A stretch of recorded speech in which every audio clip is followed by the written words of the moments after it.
Today we will talk about the several testing processes that our aluminum composite panels need to go through before they leave the factory. First, after the raw material comes into the factory, we have to test the T-bend and flexibility of the aluminum coils to ensure that the aluminum surface layer made of aluminum composite panels doesn't crack after repeated bending. Second, after the paint comes into the factory, we have to scrap paint samples, then test the adhesion and anti-aging power of the paint to ensure that every meter of coated aluminum coils has a warranty life of 15 years or more.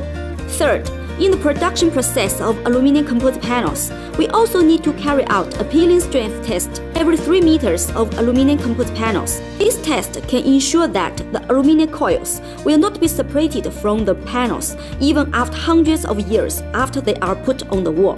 Fourth, after the production of aluminum composite panels, we also need to draw 1 panel per 50 panels for the following test: painting adhesion test, peeling strength test, plastic flexibility test, cutting and bending test.